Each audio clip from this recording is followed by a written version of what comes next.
2023 Christmas കഴിഞ്ഞ് ഈ പെട്ടിക്കകത്ത് കയറിയവരാണ്. കഴിഞ്ഞ കൊല്ലം ക്രിസ്മസ് കാലം ആയപ്പോൾ ഒരു സന്തോഷിച്ചുണ്ടാവും ഈ കൊല്ലം ഞങ്ങളെ പുറത്തിറക്കുമെന്ന് വിചാരിച്ചു. പക്ഷെ കഴിഞ്ഞ കൊല്ലത്ത് ക്രിസ്മസിന് ആരും ഒരു അടുത്തേക്ക് പോയില്ല.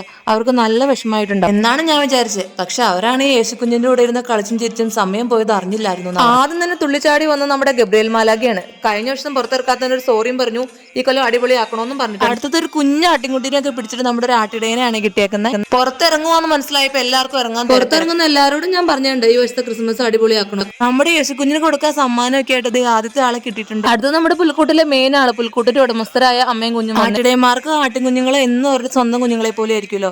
എല്ലാവരും ഒരു ആട്ടുകുഞ്ഞുങ്ങളെ കയ്യിൽ വെച്ചിട്ടുണ്ട്. അടുത്തതായിട്ട് നമ്മുടെ ഒരു സുന്ദരിയാട് വന്നിട്ടുണ്ട് കേട്ടോ. ഒട്ടകം മാത്രം പെട്ടിക്കകത്തിരുന്ന് ചെറുതായിട്ടൊന്നും അടുത്തു തോന്നുന്നു. അത് പതുക്കെ ഒന്ന് കിടപ്പായിട്ടുണ്ടായിരുന്നു. എല്ലാവരും നല്ല സന്തോഷത്തോടെ ആട്ടോ തന്നെ. എല്ലാവർക്കും കഴിഞ്ഞ ഒരു കൊല്ലത്തെ യേശുക്കുഞ്ഞുമായിട്ടുള്ള കഥകൾ എന്നോട് പറയാം. നമ്മുടെ മെയിൻ താരം എത്തി. ആളെന്നെ നോക്കിയൊരു കള്ളച്ചിട്ടൊക്കെ ചിരിക്കുന്നുണ്ട്. എല്ലാവർക്കും ഒരു പണി കൊടുത്തൂലേ എന്നാണ് എന്നോട് ചോദിച്ചത്. നമ്മുടെ യേശുക്കുഞ്ഞിന്റെ കൂടെ തന്നെയായിട്ട് വേറൊരു കുഞ്ഞാടും ഉണ്ടായിരുന്നേ. ഇനി നമുക്ക് എല്ലാവരും വേഗം അങ്ങ് പുറത്തിറക്കാം, വെച്ച് താമസം. അങ്ങനെ നമ്മുടെ യേശുക്കുഞ്ഞിന്റെ കൂടെയുള്ള ബാക്കി എല്ലാവരും നമ്മൾ പുറത്തെടുത്തു. മറിയാമും യോസേപ്പും ബാക്കിയുള്ള ആട്ടിടയന്മാരും ആട്ടിൻകുട്ടികളും എല്ലാവരും അങ്ങനെ പുറത്തെത്തിയിട്ടുണ്ട്. ഇനി ഞങ്ങൾ എല്ലാവരും കൂടെ കൂടിയിട്ട് ഒരു കുഞ്ഞു പുൽക്കൂടൊക്കെ ഉണ്ടാക്കിയിട്ട് നാളെ വരാട്ടോ.